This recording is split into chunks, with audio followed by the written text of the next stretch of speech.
बहुत पुराने जमाने की बात है। एक गरीब लकड़हारा जिसने एक लंगड़ा गधा खरीदा, तो अल्लाह ने उसे ऐसा खजाना अता किया जो किसी बशर ने कभी ना देखा था। चचा जहरान एक निहायत बूढ़ा शख्स था। जमाने ने उसकी सेहत को खा लिया था और वक्त ने उसके चेहरे पर गहरी झरियों का ऐसा नक्शा बना दिया था कि हर झरी सब्र और मशक्कत के एक दिन की दास्तान सुनाती थी। वो एक दौर इफ्तादा गांव के किनारे एक शकस्ता हाल झोंपड़ी में अकेला रहता था, जब उसकी जिंदगी की साथी रुखसत हो गई और वो तन्हाई की वहशत और फक्र की सख्ती से तन्हा लड़ने के लिए रह गया।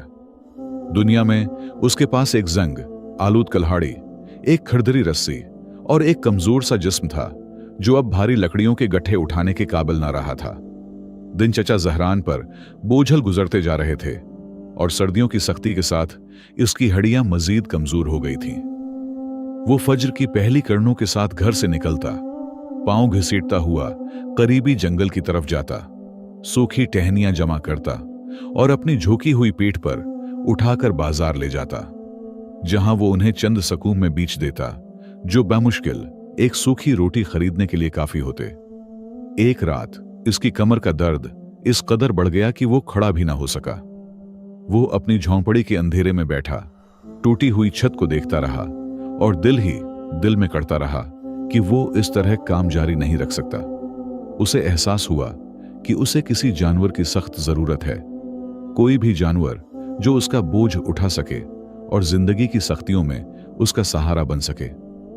चचा जहरान ने एक पुरानी पुतली खोली जो वो झोंपड़ी के फर्श में एक पत्थर के नीचे छुपा कर रखता था। इसमें उसकी सारी उम्र की जमा पूंजी थी, मगर इसमें चंद तांबे के सिक्के और कुछ चांदी के दरहम ही निकले जो वक्त के साथ जंग आलूद हो चुके थे। उसने हसरत से उन्हें देखा, मगर फिर भी इसने करीबी शहर के जानवरों के बाजार जाने का पख्ता इरादा कर लिया। दोपहर तक वो बाजार पहुंच गया। हर तरफ शौर, गर्द व गुबार, व्यापारियों की आवाजें, गुधों की ढींचों और घोड़ों की हनहनाहट और गोबर की बदबू फजा में फैली हुई थी। वो अपनी बोसीदा कपड़ों और जर्द चेहरे के साथ ताजरों के दरमियान चलता रहा। जब भी वो किसी जानवर के पास जाकर कीमत पूछना चाहता, ताजिर इसे हकारत से देखकर भगा देते, क्योंकि वो जानते थे कि ऐसा शख्स जानवर तो क्या, उसकी रस्सी की कीमत भी अदा नहीं कर सकता। चचा जहरान का दिल टूटने लगा और उसकी आंखों में आंसू भर आए। जब वो मायूस होकर बाजार से निकलने ही वाला था, तो उसकी नजर एक कोने में पड़ी एक निहायत कमजोर गधे पर पड़ी। इसकी पसलियां नमायां थीं, जिस्म पर खारिश थी और वो सिर्फ 3 टांगों पर खड़ा था। चौथी टांग दर्द के बास जमीन से ऊपर उठी हुई थी। वो एक लंगड़ा गधा था जो यूं लगता था जैसे आखिरी सांसें ले रहा हो। जहरान हमदर्दी के साथ उसके करीब गया। गधे ने बुझी हुई गम से भरी आंखों से उसे देखा। जहरान ने कांपती आवाज में मालिक से कीमत पूछी। आदमी ने तंज से हंसकर कहा कि वो उसे मुट्ठी के मोल बेच देगा ताकि उसके खाने का खर्च बच जाए, वरना वो उसे कुत्तों को खुलाने के लिए ज़ब्ह करने ही वाला था। जहरान ने जेब में मौजूद सारी रकम बिला झुझक दे दी और लंगड़े गधे की रस्सी थाम ली। ये मंजर देखकर बाजार के बड़े ताजिर भेड़ियों की तरह उसके गर्द जमा हो गए। कहकाए बुलंद होने लगे। सोने की अंगूठियां पहने अंगलियां जहरान और उसके गधे की तरफ उठने लगे। जहरीले जुमले तीर की तरह दिल में उतर रहे थे। गौया, वो कह रहे हूं कि ये बूढ़ा एक चलती फिरती लाश खरीद लाया है और उसकी अक्ल बिल्कुल जाती रही है। चचा जहरान ने एक लफ्ज न कहा। उसने तलखी को निगल लिया और खामोशी के साथ गुधे को लेकर बाजार से निकल गया। वो हिंसते हुए लोगों को पीछे छोड़ आया जो ये नहीं जानते थे कि उस कमजोरी और लंगड़ेपन के पीछे एक ऐसा राज छिपा है जो गांव की तारीख हमेशा के लिए बदल देगा। वापसी के सफर में एक अजीब मोड़ आया। जब भी जहरान गुधे को मारूफ और हमवार रास्ते की तरफ मोड़ता, गधा पत्थर की तरह अपनी जगह जम जाता और जब रस्सी ढीली छोड़ दी जाती तो वो जद के साथ एक और रास्ते की तरफ बढ़ने लगता, एक वीरान और खौफनाक रास्ता। इस हैरत अंगेज कहानी को आगे बढ़ाने और ये जानने से पहले कि ये गधा अपने मालिक को कहां ले जाएगा, मैं आपसे जानना चाहता हूं, आप दुनिया के किस हिस्से से हमारी कहानियां सुन रहे हैं और क्या कभी आपने महसूस किया कि एक मामूली सा इंतखाब पूरी जिंदगी बदल देता है। चचा जहरान एक पुराने चौराहे पर खड़ा था। दायां रास्ता जाना पहचाना और महफूज था, जो सईदा गांव की तरफ जाता था, जबकि बायां रास्ता तंग, पथरीला और कांटों से भरा हुआ था। उस पर एक खौफनाक खामोशी छाई हुई थी, जिसे सिर्फ हुआ की सीटी तोड़ती थी। ये रास्ता बरसों से वीरान था और बूढ़ियां उसके बारे में जन्नात, दरंदों और ऐसे भटकाव की कहानियां सुनाया करती थीं जहां से वापसी मुमकिन नहीं। जहरान ने गुधे को महफूज रास्ते की तरफ खींचने की कोशिश की, मगर वो अचानक सख्त जिद पर उतर आया। उसने अपने खर जमीन में गाड़ दिए और गर्दन झटक कर वीरान रास्ते की तरफ खींचने लगा। जहरान ने कमजोर हाथ से उसे मारा और डांटा, मगर बेसौद। गधे की आंखों में एक अजीब चमक थी, जैसे कोई पोशीदा ताकत उसे उस रास्ते की तरफ खींच रही हो। बूढ़े और बीमार जानवर के दरमियान किशमकिश बढ़ती गई, यहां तक कि जहरान की ताकत जवाब दे गई। उसे डर हुआ कि कहीं गधा उसके हाथों मर न जाए। चुनांचे उसने रस्सी ढेली छोड़ दी। गधा अचानक गैर मुतवक्का चस्ती के साथ दुश्वार गुजार रास्ते पर चल पड़ा और जहरान खौफ और बेचैनी के साथ इसके पीछे चलने पर मजबूर हो गया। और जैसे ही वो इस वीरान रास्ते में आगे बढ़ा, असल आजमाइश का आगाज हो गया। जमीन हमवार न थी। नुकीली झाड़ियों के नीचे छिपे हुए गड्ढे हर कदम पर घात लगाए थे। वो जहरान के बोसीदा लिबास को पहले से ज्यादा फाड़ रहे थे और कांटे उसके नहीफ जिस्म से उलझकर उसकी नाजुक जल्द को छील देते, जिस पर गहरे सरख खून की लकीरें अभर आते। हर कदम इससे दोहरी ताकत मांगता था, जबकि सूरज गुरूब की तरफ झुक रहा था और चट्टानों के दरमियान लंबे साए फैलकर खौफनाक शक्लें बनाने लगे थे। गधा एक लम्हे को भी न रखा, न ही उसने पलटकर अपने मालिक की हालत देखी।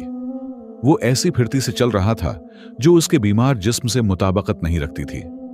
अपनी लंगड़ी टांग के बावजूद वो चट्टानों पर उछलता कूदता आगे बढ़ रहा था, गोया रास्ते का एक एक बालशत उसे अजबर हो। दूसरी तरफ जहरान हानप रहा था, बार बार ठोकर खाता, और उसका फट्टा हुआ जौता अब उसके पांव को तेज पत्थरों से बचाने के काबिल न रहा था। बदकिस्मती की एक घड़ी में जहरान एक फिसलन वाली चट्टान पर पांव रख बैठा। उसका तवाजुन बिगड़ा और वो जोर से मुन्ना के बल जमीन पर आ गिरा। इसका घटना सख्त जमीन से टकराया और एक नोकीला पत्थर इसके तलवे में गड़ गया। दर्द की एक चीख इसके मुन्ना से निकली, जिसकी गूंज वीरान वादी में फैल गई, मगर जवाब में कोई आवाज न आई, क्योंकि ये जगह इंसान और जिंदगी दोनों से खाली थी। चचा जहरान जमीन पर बैठ गया, अपने लहूलुहान पांव को थामे हुए। उसकी आंखों से गर्म और तेज आंसू बह निकले, जो उसके गालों पर मिट्टी से मिलकर जम गए। उसने आसमान की तरफ शकवे और मायूसी भरी निगाह डाली, फिर गुद्धे की तरफ देखा, जो आखिरकार रख चुका था और अजीब सुकून से उसे घूर रहा था। जहरान फूट फूट कर रोने लगा। वो खामोश जानवर को इसके गलत इंतखाब पर कोस रहा था और खुद को अपनी कमजोरी और बेबसी पर मलामत कर रहा था। उसे महसूस हो रहा था कि यह रास्ता ही उसका अख्तिताम है, कि वो यहीं अकेला और भूखा मर जाएगा और परिंदे इसकी लाश नोचेंगे, बगैर उसके कि किसी को खबर हो। वो सारी जमा पूंजी जो उसने उम्र भर की मुशक्कत से इकट्ठी की थी, जाये हो चुकी थी, और उसके बदले इसने एक ऐसी मुसीबत खरीदी थी जो उसे मौत की तरफ ले जा रही थी। इसके दिल का दर्द जख्म के दर्द से कहीं ज्यादा शदीद था। उसे ताजिरों की हंसी, जमाने की बेरहमी और उस लंगड़े गधे पर शदीद गुस्सा आया जिसने पहली ही मसाफत में उसे धोखा दे दिया था। मगर गधे ने अपने मालिक के रोने पर कोई असर कबूल न किया। वो थोड़ा करीब आया, जहरान के चेहरे पर अपनी गर्म सांस फौंकी, फिर दोबारा वादी के उस हिस्से की तरफ देखने लगा जो और भी तंग और तारिक था, गोया कह रहा हो, उठो, सफर अभी खत्म नहीं हुआ। जहरान ने बेहद मुश्किल से खुद को संभाला और फटे हुए आस्तीन से आंसू पूछे। उसके पास वापस लौटने का कोई रास्ता न था, क्योंकि रात अपनी स्याह चादर फैलाने लगी थी और वापसी का मतलब अंधेरे में उन गढ़ों के बीच भटकना था। उसने फैसला किया कि वो इस पागल रहनुमा के पीछे अपनी लिखी हुई तकदीर का सामना करेगा और अपना मामला वाहिद वो कहार के स्पर्द कर देगा। उसे क्या खबर थी कि चंद कदम आगे जो उसका मुंतजर है वो उसकी जिंदगी के तमाम दुख भुला देगा। चचा जहरान ने दर्द सहते हुए खुद को उठाया और कांपते हुए हाथ से ठंडी चट्टानी दीवार का सहारा लिया। जिस दरे में वो दाखिल हुए थे वो आहिस्ता आहिस्ता तंग होता जा रहा था, यहां तक कि दाएं बाएं बुलंद पहाड़ आसमान की रोशनी को मुकम्मल तौर पर छिपाने लगे। ऊपर सिर्फ नीलाहट की एक बारीक सी लकीर नजर आती थी। इस जगह पर गहरी खामोशी छा गई, जैसे वक्त इस भूली बसरी दराड़ में रख गया हो। अब गधा तेज नहीं चल रहा था। वो दाएं बाएं मुड़ मुड़ कर देखता, जमीन और हवा को बेचैनी से सौंकता, और उसके लंबे कान इत्तराब से हरकत कर रहे थे, जैसे वो कोई ऐसी पोशीदा सदा सुन रहा हो जो इंसानों के कानों तक नहीं पहुंचती। अचानक बगैर किसी पेशगी इशारे के गधा एक अजीम चट्टान के सामने रख गया जो बज़ाहिर रास्ता बंद किए हुए थी। जहरान ने गुमान किया कि रास्ता यहां खत्म हो गया है और वो इस संगी कैद में मर जाएंगे। उसने रस्सी खींचकर गिद्धे को पीछे हटाने की कोशिश की, मगर गिद्धे ने अपने खर जमीन में जमा दिए। उसने सर आसमान की तरफ उठाया और एक तवील गूंजदार नारा लगाया, जिसकी बाज़गिश्त पहाड़ों से टकरा कर लौट आई। गौया फरियाद हो या फतेह का ऐलान। यहीं बस नहीं, गधा इस बड़ी चट्टान और पहाड़ के दरमियान एक तारीक गोशे की तरफ बढ़ा, जहां सूखी और नोकीली झाड़ियां घनी दीवार बनाए खड़ी थीं। उसने अपने सही खर से जमीन पर जोर जोर से जरबें लगाएं, यहां तक कि पत्थर से टकराने पर चंगारियां उड़ने लगें, और अपने सिर से कांटों को हटाने की कोशिश करने लगा, बावजूद उसके कि उसके चेहरे पर खिराशें पड़ रही थीं। चचा जहरान हैरत से यह मंजर देखता रह गया। क्या गधा प्यास से पागल हो गया है, या उसे उन चट्टानों के पीछे पानी की खुशबू आ रही है? तजस्सुस और नाउमीदी ने जहरान को करीब आने पर मजबूर कर दिया। उसने अपनी लाठी के सहारे कांटों को हटाना शुरू किया। जैसे ही झाड़ियों का बड़ा गुच्छा हटा, जहरान की सांस रख गई। पहाड़ के निचले हिस्से में एक निहायत तंग सुराख नमाया हो गया, एक चट्टानी शगाफ जिससे बमुश्किल रेंगता हुआ इंसान गुजर सकता था। इसके अंदर से ठंडी और पाकीज़ा हुआ का झोंका आ रहा था, जो वादी की घटन ज़दा फजा से बिल्कुल मुख्तलिफ था। गुधे ने जहरान को गहरी नजर से देखा, फिर सर झुकाकर अपना थोतना शगाफ में डालने की कोशिश की। गौया उसे अंदर आने की दावत दे रहा हो। जहरान का दिल जोर जोर से धड़कने लगा। क्या वो उस नामालूम बल में दाखिल हो जाए? मुमकिन था ये किसी सानिब का ठिकाना हो या किसी दरंदे की पनाहगाह, लेकिन गधे की आंखों में कुछ ऐसा था, और इस खुशबू में जो कनवारी जमीन का एहसास दिला रही थी, कि जहरान का खौफ मांद पड़ गया। वो जख्मी घुटनों के बल झुका, पेट के बल रेंगते हुए इस चट्टानी शगाफ में दाखिल होने लगा और गधे को बाहर इंतजार करता छोड़ दिया। सरंग के आगाज में अंधेरा निहायत गहरा था, मगर चंद ही गुज आगे बढ़ने के बाद सरंग आहिस्ता आहिस्ता कशादा होने लगी और दौर एक मध्यम सी रोशनी दिखाई देने लगी, जो एक अजीम गार की छत में मौजूद बालाई शगाफों से छन छन कर आ रही थी।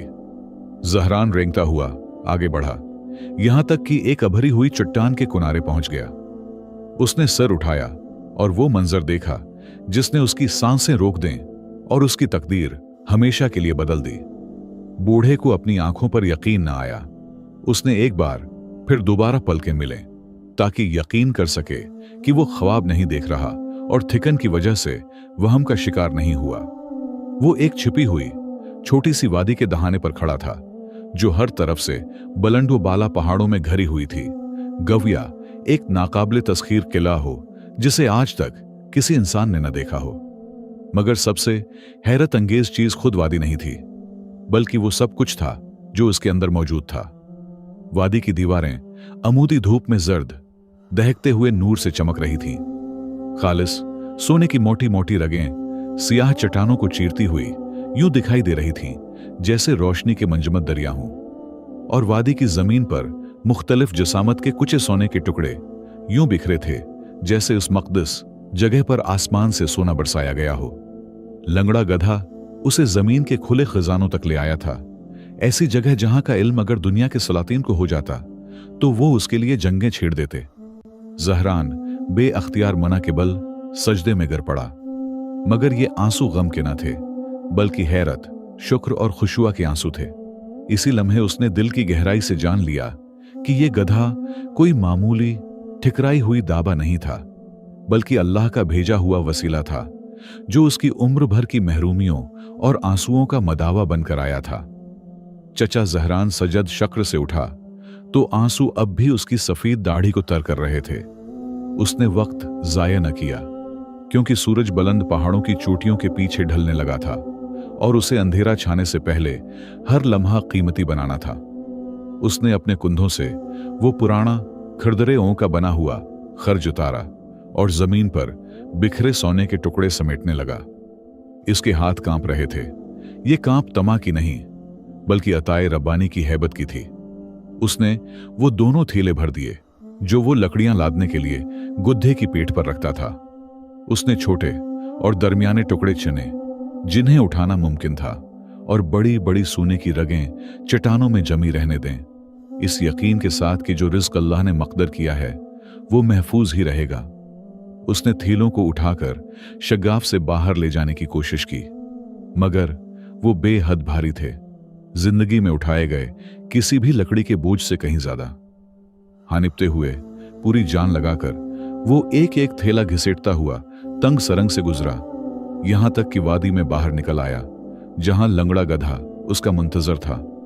वो जानवर अपनी जगह साबित कदम खड़ा था। न वो हिला, न उसने सूखी घास चढ़ने की कोशिश की। वो गार के दहाने को ऐसी प्रस्कून निगाहों से देख रहा था जैसे सब कुछ जानता हो।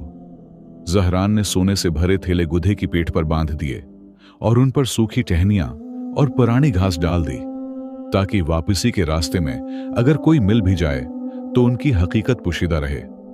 बोझ भारी था, मगर अजीब बात यह थी कि उस बार लंगड़े गधे ने न कराह की, न उसकी पेट बोझ से झुकी। वो एक अजीब शान के साथ सीधा खड़ा हो गया, गोया जमीन के सोने ने उसे कोई पोशीदा ताकत अता कर दी हो, या जैसे वो जानता हो कि वो अपनी पीठ पर इंसाफ की कुंजी उठाए हुए है। वापसी का सफर रात की आगोश में शुरू हुआ। जहरान अपनी दाबा के साथ साथ चल रहा था। वो उसकी हिफाजत कर रहा था और वो उसकी।